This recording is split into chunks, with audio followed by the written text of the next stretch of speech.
Hello bachcho, let's see the question and the question is the rate constant of a reaction A to B is 0.6 into 10 power minus 3 mole liter inverse second inverse is given. So if the concentration of A is 5 molarity then the concentration of B after 20 minute कितना होगा ये हमें बताना है। तो बेटा सबसे पहले जब कभी भी इस तरह की क्वेश्चन फाइंड करते हैं सॉल्व करते हैं तो हमें ये पता करना होता है कि आपकी रिएक्शन की ऑर्डर क्या है।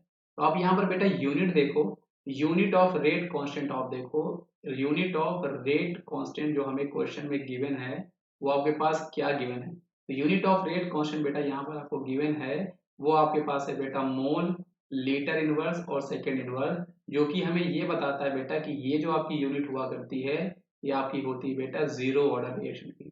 इसकी होती है बेटा ये आपकी जीरो ऑर्डर रिएक्शन की हुआ करती है।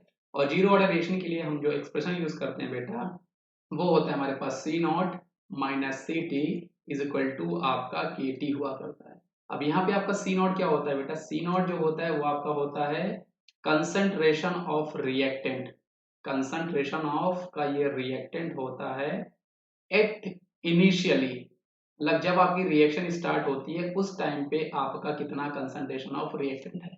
और सीटी आपका क्या होता है बेटा, ये भी आपका है कंसंट्रेशन ऑफ रिएक्टेंट, ये भी आपका है बेटा concentration of reactant at time T, मतलब टाइम टी के बाद ये आपका कितना हो गया है। जैसे क्वेश्चन में हमें उसने 20 मिनट दिया हुआ है ना, तो 20 मिनट में इसका आपका कितना हो गया है।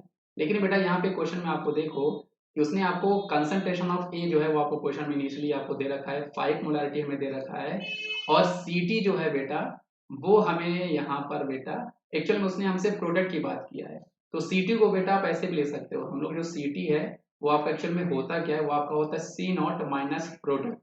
आप कैसे निकालते हो बेटा सी मतलब एट टाइम टी में जो आपका रिएक्टेंट का कंसंट्रेशन कितना है, तो इनिशियल कंसंट्रेशन में अगर हम कितना हमें प्रोडक्ट मिल रहा है उसको हम अगर माइनस कर दे तो हमें एट टाइम टी में कंसंट्रेशन ऑफ रिएक्टेंट आपको मिल जाया करता है। तो यही हम करने वाले बेटा, यहाँ पे आपके पास सी नॉट है माइनस हम लोग यहाँ पे करते हैं बेटा सी नॉट माइनस एक्स के टर्म में लिखते हैं, ये इक्वल टू आपका हो जाएगा के टी।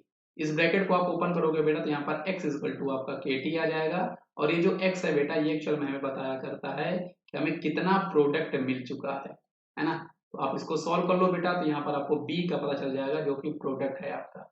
k की value 0.6 into 10 power minus 3 question में गिवन है, t की वैल्यू जो है बेटा वो हमें 20 मिनट गिवन है। तो बेटा ये आपका मिनट है, इसको हम कन्वर्ट करेंगे सेकंड में क्योंकि यूनिट्स यहाँ पर इस सेकंड में है बेटा के। तो मल्टीप्लाई आप इसको 60 से कर दो। अब इसको जब आप मल्टीप्लाई करोगे 6 इंटू 12, 12 6 72 और यहाँ पे 0 भी है, तो ओवरऑल ये आपका जो आंसर आने वाला है ये आपके पास 0.72 मोलरिटी आने वाला है।